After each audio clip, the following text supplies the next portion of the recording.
Good afternoon, my brothers and sisters. Good afternoon. It is really a privilege to be here, learning together, sharing with you what I have learned a few years back in a medical missionary class that I did. That lasted 1 year. I learned valuable information, and I set on missions.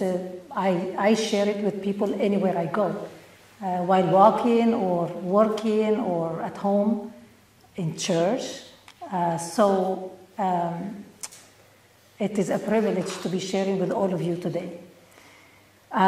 We are going to go through the health reform message. We're not going to be able to cover all in 3 days, 6 sessions. But we're going to have a deeper idea of the things we already know, we already heard of. I pray that that would be the case here with us.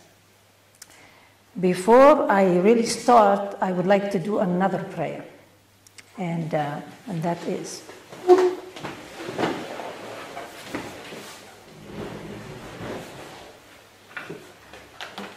Heavenly Father, thank you so much for reading the hearts. Thank you for giving chances. Thank you for leading ways. Thank you for the opportunities you give us to grow in you and with you. I pray, Lord Jesus, hide me behind you and speak through me. Let the words that's going to come out be your words, and allow the hearts and the minds that they're listening to receive that word from you and be a point of decision in our lives. Thank you. In your name I pray. Amen.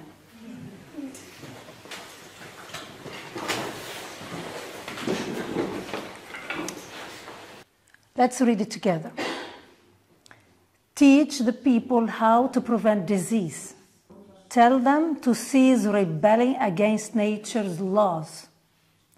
And by removing every obstruction, give it a chance to put forth its very best efforts to set things right. So let's take off nature. Nature must have a fair chance to employ its healing agencies.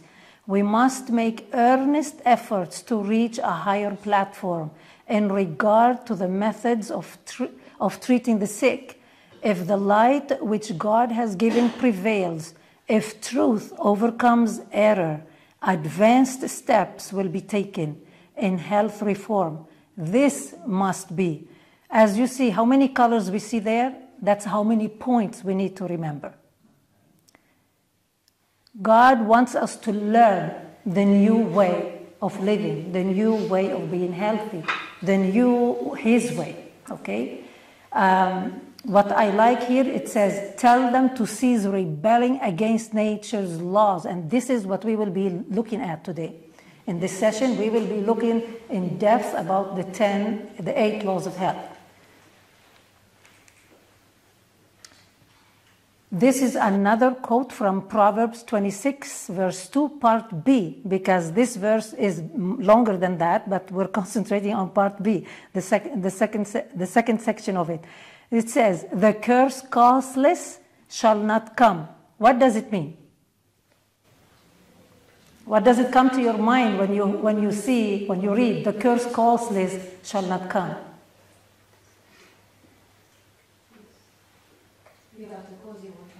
That's right. We don't have a problem without a cause.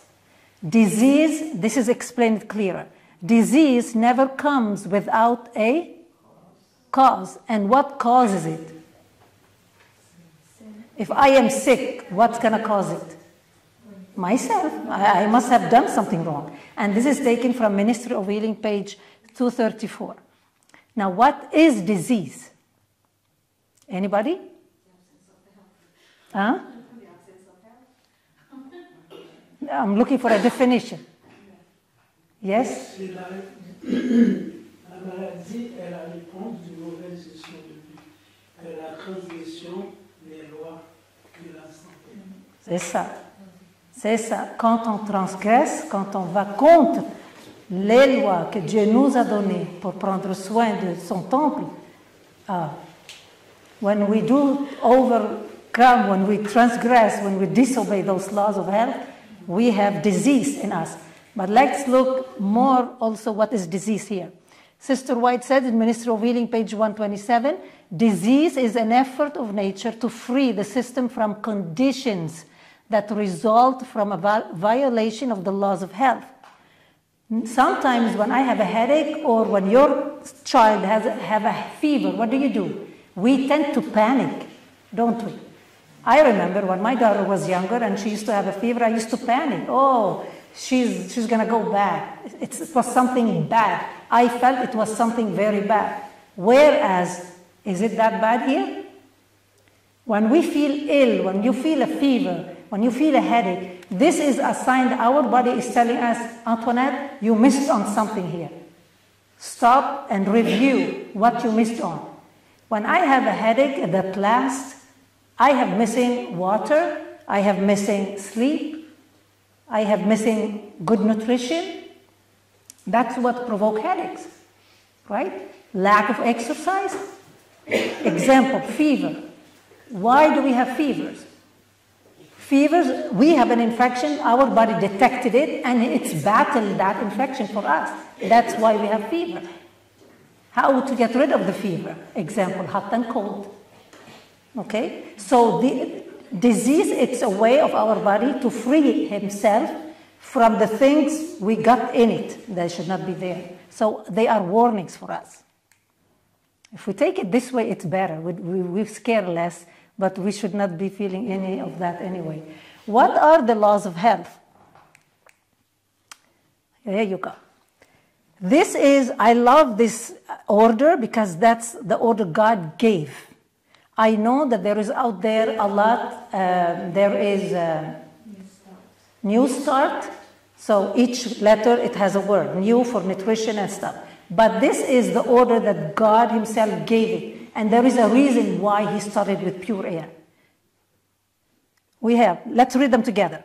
Pure air, sunlight, abstemiousness, which is temperance, rest, exercise, proper diet, the use of water, trust in divine power. These are the true remedies. Now, why did we start with pure air and not nutrition? How many days you can go without eating? We can go a few days without eating, right? How many minutes you can go without air? Huh? Which would mean oxygen. Oxygen. Yes, 3 minutes max. That's right. So pure air is important to have anywhere we are. Anywhere we are. Even if we are in a house, we have to have fresh air. Even if you are in a minus 40 temperature cold, you have to have fresh air.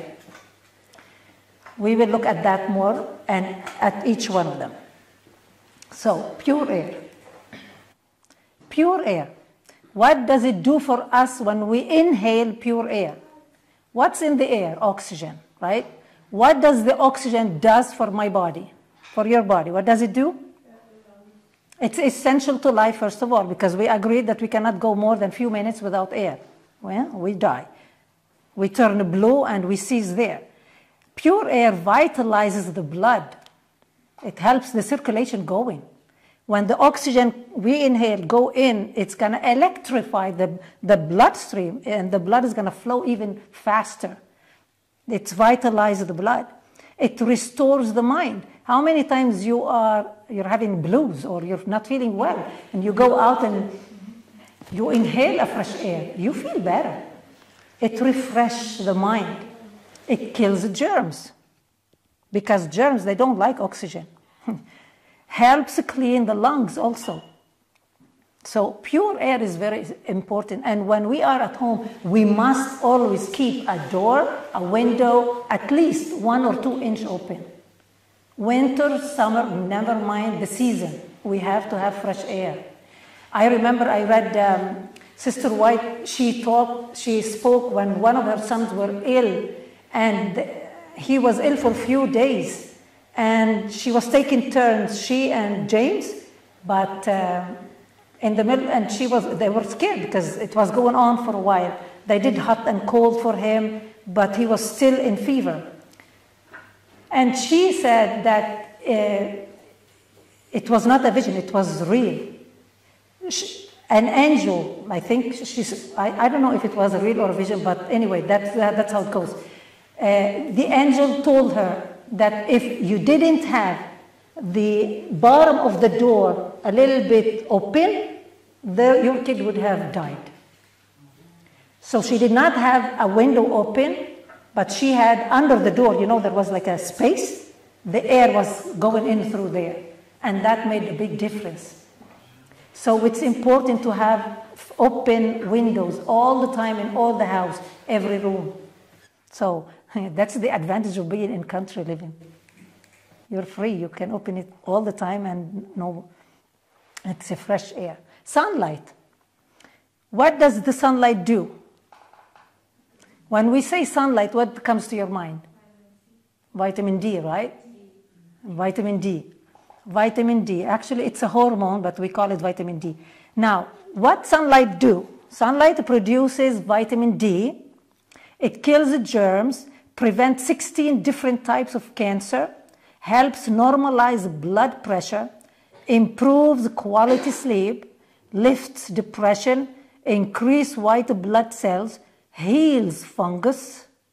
That's what I have, and it's healing because I'm spending outside.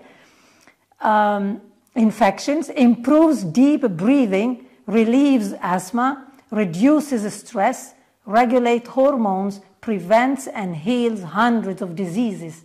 Did you know that each cell in our body has a receptor for vitamin D? Every cell in our body, and we have billions of them, and they renew every day. They renew. We spit them out and new comes, but each one of them has a receptor for vitamin D. Why?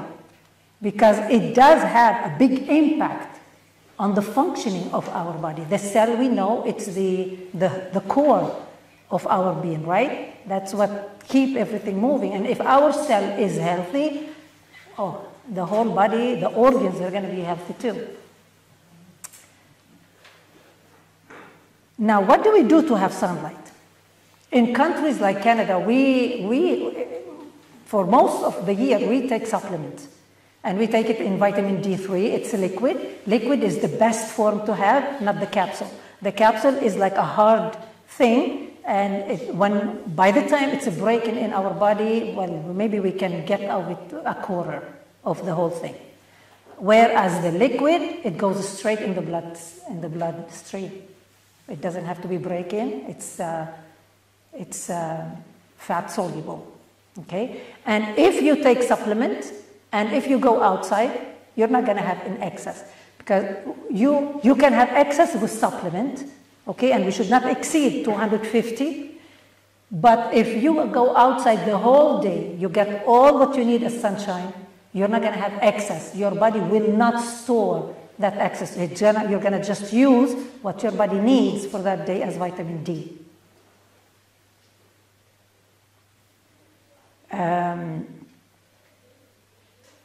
I wanted to say something, I forgot. Hold on. Vitamin D. It will come.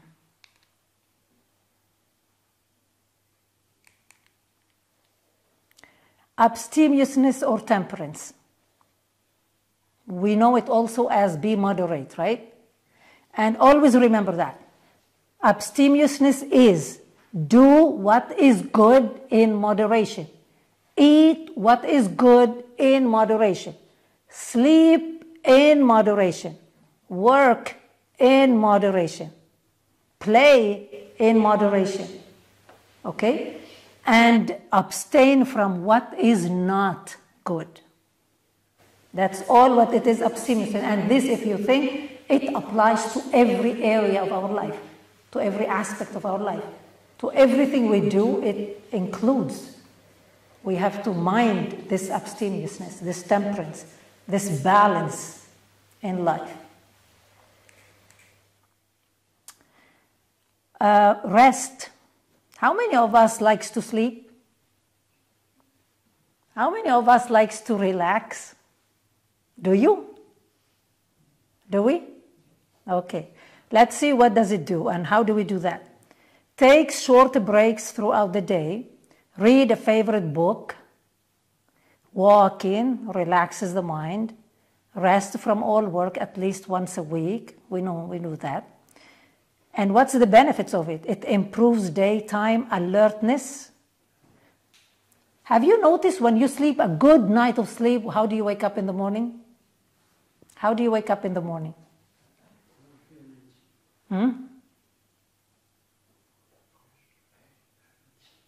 With energy, yes. What else? Do you wake up clear mind? And if you don't wake up clear mind, I'm going to tell you why in a bit. I'm going to tell you now. You know that there is a set time for us to go to bed, eh? Normally, if you go with the olden days, my dad's time, he used to go down with sunset and rise with sunrise. And he lived until 96 years old. God bless him with long life. When the sun goes down, the melatonin kicks in our body, and this is what helps us to have a nice, good night's sleep and to fall asleep. Now, if we eat after that time, if we are engaged in activities after that time, guess what? It's going to interfere with the melatonin, and we're not going to sleep on time. And there's another thing. The best time to go to sleep is 2 hours before midnight. Why? Because exactly of the sundown and the melatonin action. But what does our brain do when we sleep at this time? 9, maximum 10 to midnight. These 2 hours, they are better than 4 hours of sleep after midnight. What does it do? If you heard Barbara O'Neill talking about that, what our brain do, 2 things. It cleans the waste from our body, all the body, it cleans up. The second, our mind stores all the information, all things we saw, we heard, we did during the day in its place. Imagine your brain is a big cupboard, big shelf, bookshelf, and each thing goes in its place. That's why we wake up if we do that, that's why we wake up in the morning clear mind. Clear, we feel like we are empty here, we are ready to go for another day. That's a good night of rest.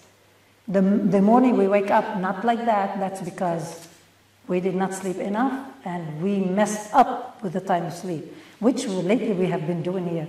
I have been doing that too. What it does too, also it improves the learning abilities. Sister White said that all the students who study after 9 o'clock at night, they wake up in the morning, they don't remember much of it.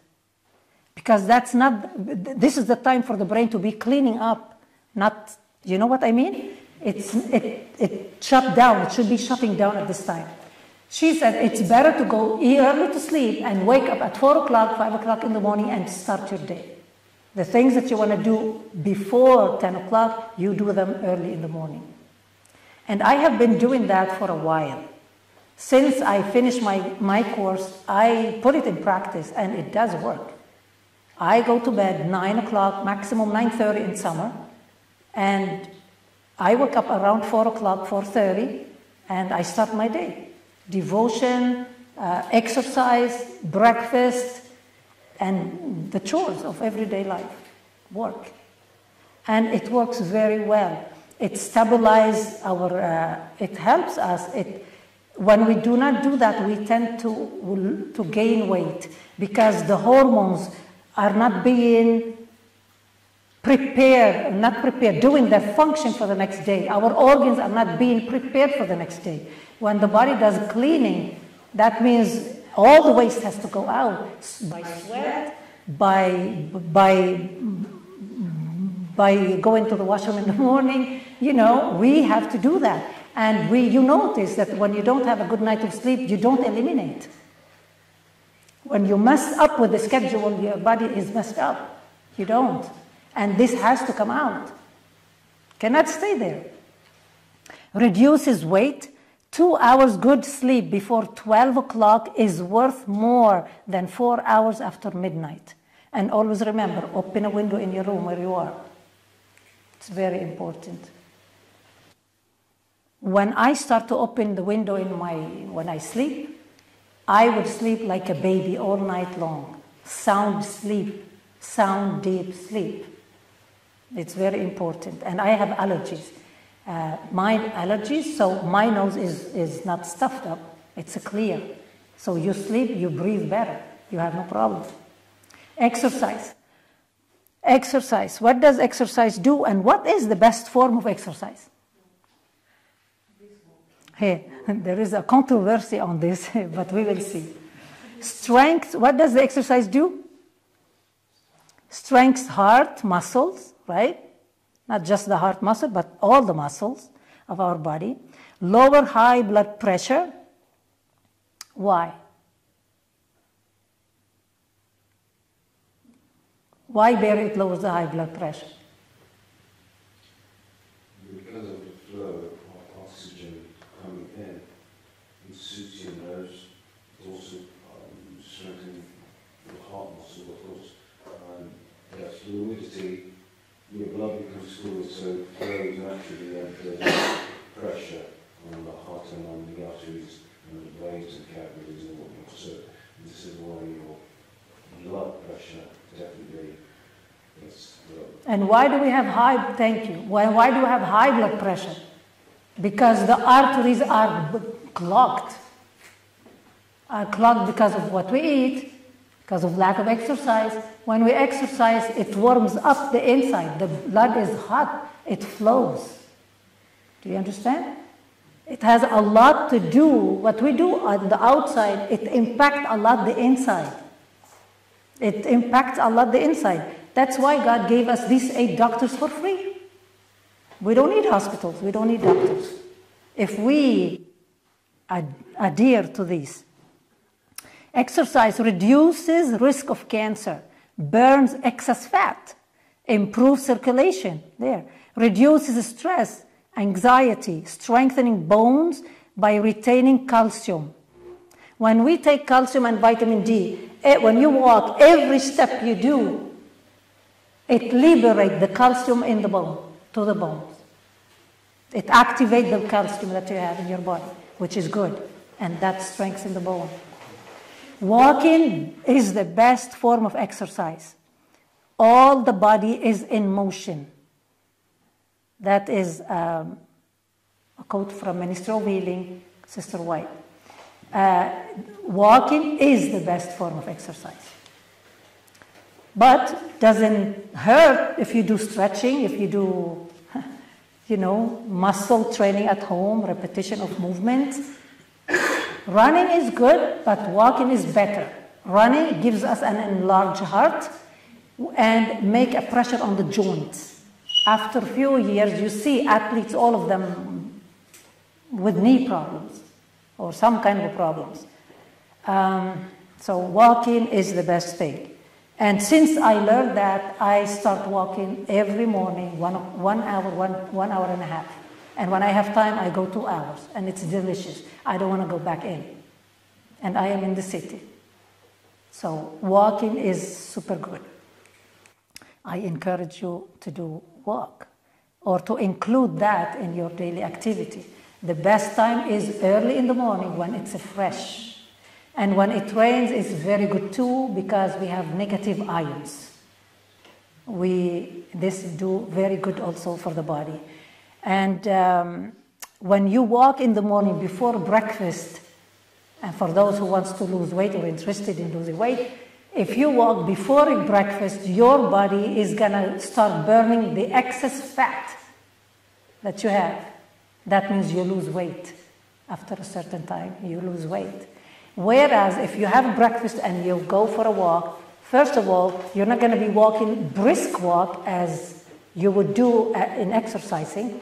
After breakfast or meal, normally you would walk, digestive walk, very leisurely walk, very slow walk, and that would massage the food down the stomach.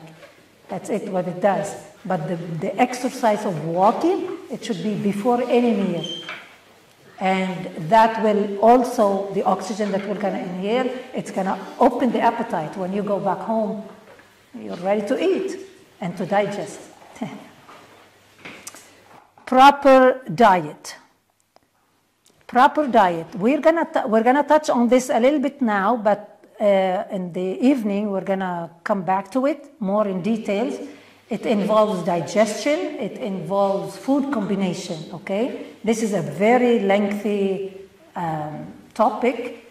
Food. We're gonna touch it now, but we're gonna complete it more in the evening. So, what is a proper diet? What God did give us in Genesis 1:29? Yeah, that's it. That's what we see in the picture. Plant-based. Today we call it plant-based. It's better than vegan because vegan, it's all mixed up now. It became a fashion. But we call it plant-based diet advantages. What are those? We don't have cholesterol because did you know that our body produces cholesterol? You know that, right?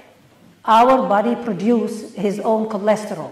So when we overeat fat that we're not supposed to be eating, like animal products and byproducts, we have in our body collecting more excess of cholesterol. The cholesterol we have in our body, the body produces, is healthy for us. It's not bad. It's actually healthy. But what we eat on the side increases the level of cholesterol, and that becomes a problem. Its plant-based diet is high in fiber, it moderate in calories, rich in phytochemicals and antioxidants. Antioxidants, these are the ones that neutralize the free radicals in our body. And these free radicals, they do create problems in us. Okay? Now, Sister White says in Counsel on Diet and Food, page 310, grains, fruits, nuts, and vegetables constitute the diet chosen by our Creator. And there is another quote, it says that these items contain all the nutrients that our body needs, all the proteins, the fiber, the minerals, the vitamins that we need. We don't have to go somewhere else. We don't have to look at something else as option to eat. And that is, I'm referring to meat and byproduct, or bugs, or whatever coming their way. More fiber, less refined. More fruits and vegetables daily. More whole grains. Brown rice, brown flours, and nuts. Anything that is white has to come out. White stuff are stripped from the nutrients, from the fiber that we need to get. When we eat grains, we need the whole nutrients in it, otherwise we're going to miss on some. So the refined stuff are not good. Everything white has to go. And we need to learn how to eat the brown stuff, the brown rice, the brown flours, and we will be better nourished this way. The use of water.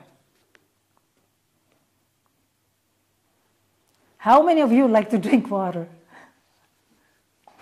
Do you drink enough? How many cups of water do you think you're going to have a day? Average, because we are all different, right? In size and height and shape.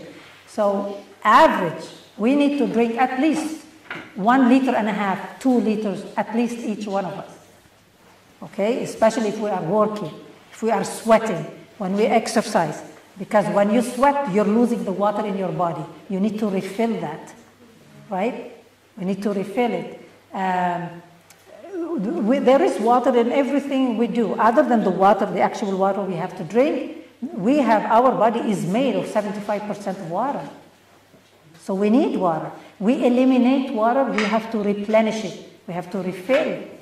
And so that's why it's important to drink and replace the soft drinks, replace juices by water.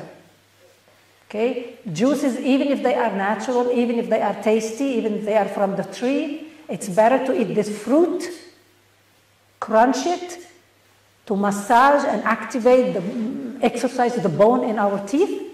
Otherwise, they're going to fall. We need to chew. We need to use them.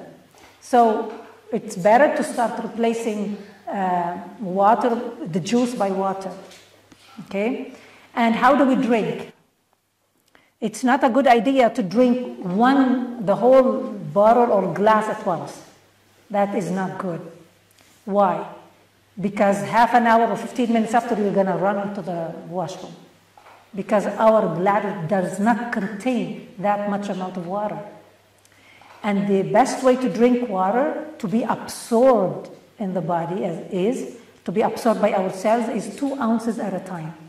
That means 2 mouthfuls at a time every 10-15 minutes. So we should be walking with bottle of water everywhere. And when we remember, take a sip or 2 at a time, and let's go. What happened? This is what my cells contain. They could contain that amount at a time. So when the water gets to the cell, and the cell is the heart of everything, what's going to do? It's going to be hydrated. It's going to flourish. It's going to grow. It's going to be healthy. And if the cell is healthy, everything's going to be healthy. Right? So remember, we drink 2 sips at a time, but many over the day. Now, should we drink when we eat? No. Why not? Yes, you're right, we should not, but why not? Because the food need to digest. Yes, what happened? When we drink the water, our body has to eliminate that first. Okay, and it's going to interfere with the food. So while the body is, we don't digest water because it's liquid, but it's still, nonetheless, it's there. Okay? And when we drink cold water, what does it do? The temperature in our body is 35 degrees Celsius. It's hot. It's warm. Inside is warm. It's not cold. So when we drink cold water or juices or anything cold, or even the food, when we eat the food cold, our body is going to wait about 20 minutes to 30 minutes approximately to warm up that food before it starts digestion. So what happened? The food should not sit there forever before it starts working on. Otherwise, it's going to rot. We're going to lose it. And we're not going to get any benefits from it. So these are changes, we must apply them right away because now we know. Now we know. And you're going to discover the difference yourself too. When you eat a meal without water or liquid, you're going to feel that you're satiated just with the nutrients of the meal, and you're going to last longer before you go for a snack or the next meal. You're going to last much longer because the water takes the place in the stomach, right? It takes the place of the food. So you feel full, but you're not really satisfied. You're not satiated. So we need to avoid drinking water or anything when we eat. The best thing to do is drink 15 minutes or half an hour before you start eating. You drink that before, and you eat, you wait 2 more hours, and then you start drinking again. 2 hours after the meal. Why? Because the food has been digested and out of the stomach. It's not going to be fermented, and it's not going to be rotten there. We took the use of it, and it's fine. And then we started drinking again until the next meal. And before 30 minutes or 15 minutes before the next meal, we drink again. Last time we drink, we eat, we wait 2 more hours, and we start to drink again. Okay? That's how our body is made, and we need to respect that. Look, God created us, and He knows how we are, how we function, how the organs He created, they do work. When you go to a dealership or a manufacturer of a car, the car comes with a manual, right? The car comes with a manual. And that manual tells you how to take care of the car. God created us, and He gave us this manual, the 8 laws of health. So if we want our body, which is the temple of the Holy Spirit, to work well, we need to treated well, to help it to function better. Do you remember what we read at all the beginning? If we give our body the chance to work nicely, appropriately, if we do not rebel and go against the 8 laws of health, we function properly. We don't have diseases. We don't have problems. We don't have indigestion. We don't have an discomfort in us. We're okay. We just need to learn how to work with our body. And your body tells you when you are doing something not good. It tells you. You feel heartburn. You feel cramps. You feel headaches. You feel drowsy. You feel sick, nauseated. These are signs that you did something wrong. Now, use of water also reduces risk of heart disease, reduce fatigue, remove impurity from the body, improves mental alertness. Hot foot bath can release and relieve headaches. Congestion in the lungs and head. Water is, we know how, you heard about hydrotherapy, I'm sure, and some of you may do it at home too. It's very important. When you have a headache, you put a cold compress on your head, and that would help. Or you can go take hot and cold shower fast. 3 minutes hot to 30 seconds cold as you can support. You don't want to faint there, but as cold as possible, 30 seconds, and it goes. When I got COVID, that's what I did. I had a tremendous headache. Actually, a migraine hit me. And I couldn't deal with it but in hot and cold shower. This is where I was free of it for a few hours until it hits me again, and I went back into the shower hot and cold again. And that took care of it. So we did talk about, we need to start the day with 2 to 4 glasses of warm water. And one of them, the last one, should be with half of a lemon juice. Why? To flush the system. Remember that when we sleep early, the body collects all the waste and wants to throw them out? Yeah. This water in the morning when we drink it, that's going to help flushing the whole thing out. And the kidney, the liver, love lemon. It's a very good friend with lemon. So it cleanses the liver at the same time. Now, warm water to cleanse the system. Add lemon juice to one. Urine, our urine should be yellow, pale yellow. If it is darker than that, you're missing out of water. And if you have headaches and you have pain and aches, you're missing on water. Avoid drinking with meals. Drink between meals. We don't drink between meals. We avoid that. 15 to 30 minutes before meal. Room temperature. We said that because our inside is warm and we need to give it something the same similar temperature. Avoid soft drinks, teas, as a substitute for water. We need to secure, above all, that we're drinking enough water, and after you want to go for tea. And I'm not talking about the green tea, chai tea, and all these tea with caffeine. I'm not talking about those. I'm talking about herb tea, like mint tea, anise tea, the soft one. We don't really use this for medicine. We don't use it as to replace water. Water is irreplaceable. We need to drink water. But if we are ill, yes, we have lots of remedy with teas, herbal teas. We spoke about hydrotherapy. Yes, hot and cold showers is very good. Anytime you have headaches, you have migraines, you have congestion, you do hot and cold. For fever, of course, for fever. For fever, we can do hot and cold. We can do sits. We can do compresses on the forehead, on the neck, on the back of the neck, or friction, cold friction, yes. It stimulates also the circulation, strengthens the immune system, good treatment for colds and flus.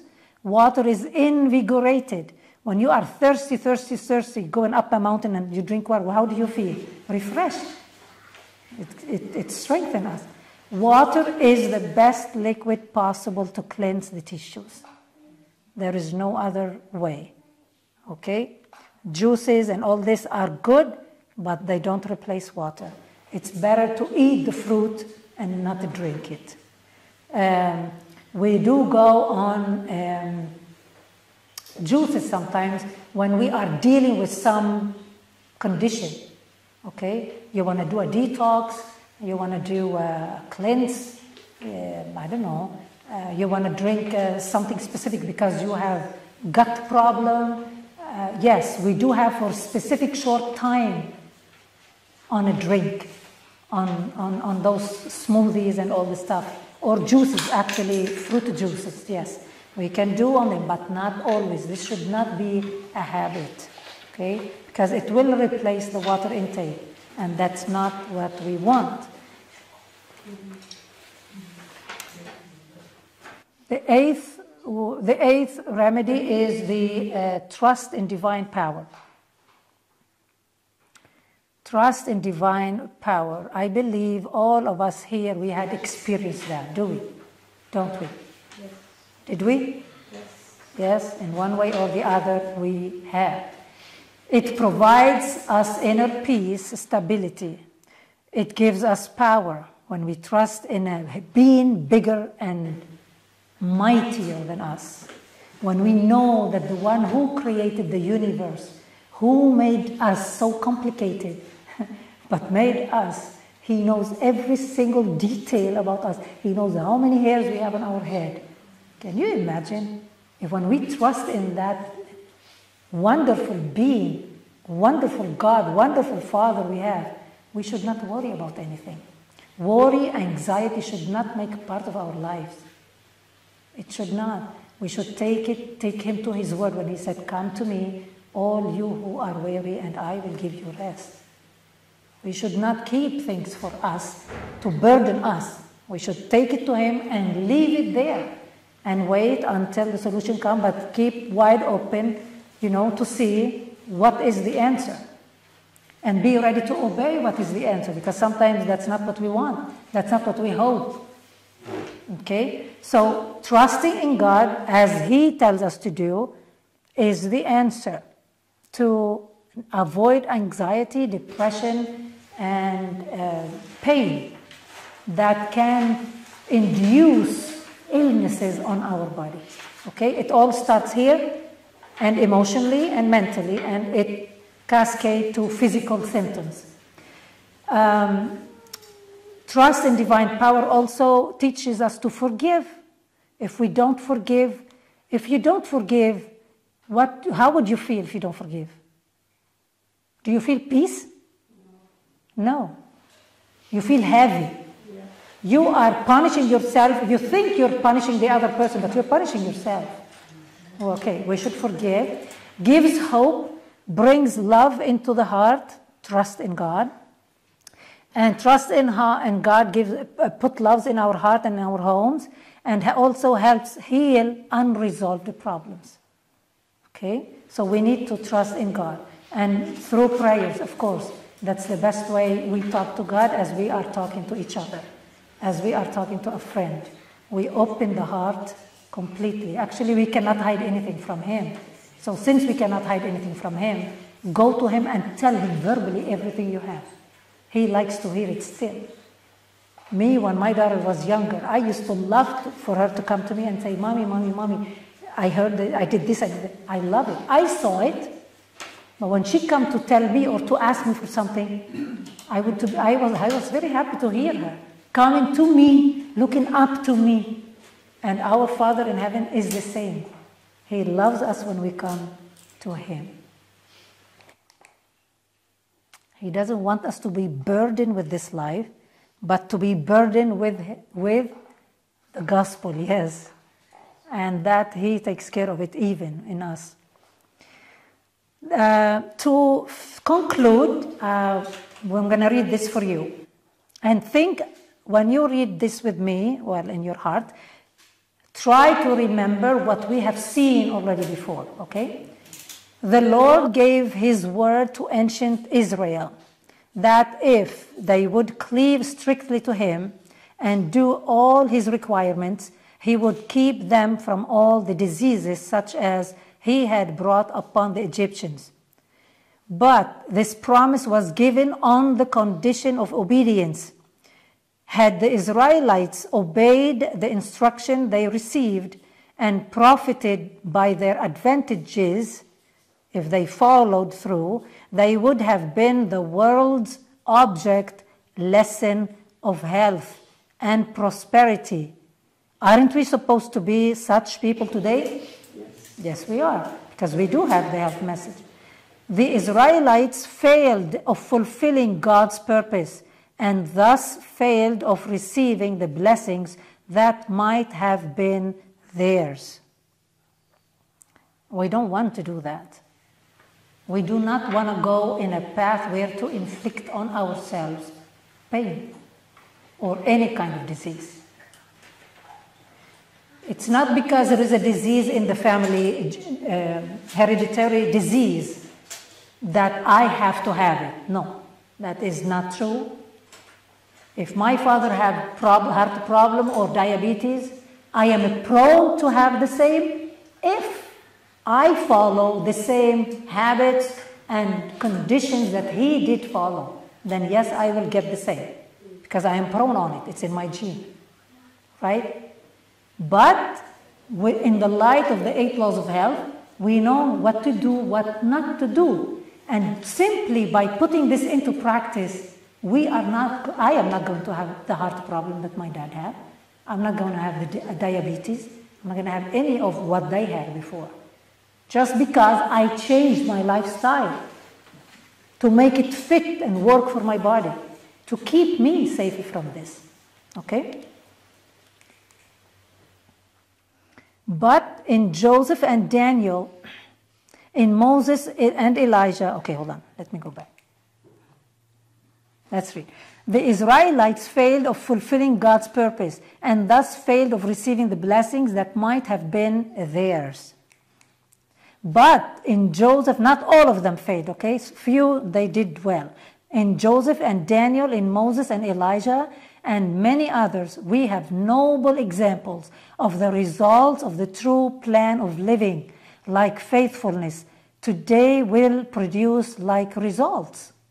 They had the same laws that we have today. They followed it, they got good results. And look what happened to Daniel. Look what happened to Joseph. Remember? They were mighty in their time in Egypt. Remember, to us it is written, ye are a chosen generation, a royal priesthood, a holy nation, a peculiar people, that ye should show forth the praises of him who has called you out of darkness into his marvelous light. Remember, we were created to his image. Being ill and sick, that's not reflecting our Father's image. He gave us the recipe how to be just like him, physically and in character as well. And actually, if we are physically good, we're going to be good in character too. Because what we ingest, it affects a lot our character. A lot. It's going to either clog or open our mind. It's either going to help us understand what we read or don't understand. So I pray that going forward, by God's grace, we ask for help to start these changes. If you see that you need to do some changes, pray about it and let's start to applying it, because it's only going to do good for us. Because God said so. And may God's grace be with us all. Thank you. Tonight we're going to be looking at digestion and food combination. And this is super important. So I encourage all of us to come at 6:30, I think, Pastor? 6:30 to listen, to learn more. Okay? Thank you. Do I have any question? Any question? No? Okay. Also, but you know, if you like to make green smoothie in the morning, is that fine? I can't hear you. Green smoothie, like with spinach and apples, is that okay? We're going to talk about this evening. Food combination. Okay. Yes. Yeah, that's a good question. I can tell you from now, no, but we're going to see why. Why not? Okay? Yeah. All right. We can pray.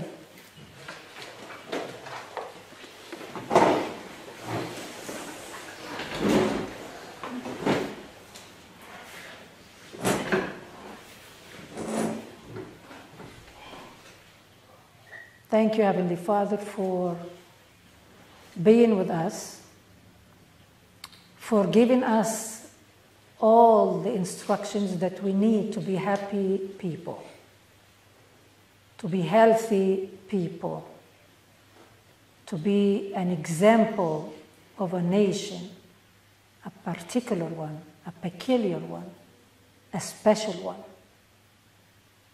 Yes, we will look different. We will act different.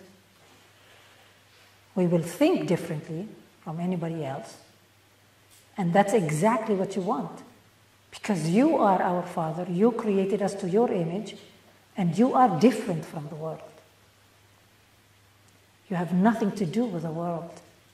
And so we do. We live in it, but we don't have to do part of it. Live the way they live. So help us, Lord, to digest, to understand what we have learned today, and give us your grace and power and courage to start the reform in our personal life as we go from here. We thank you for being with us and continuing with us throughout all this day. In Jesus' mighty name we ask. Amen.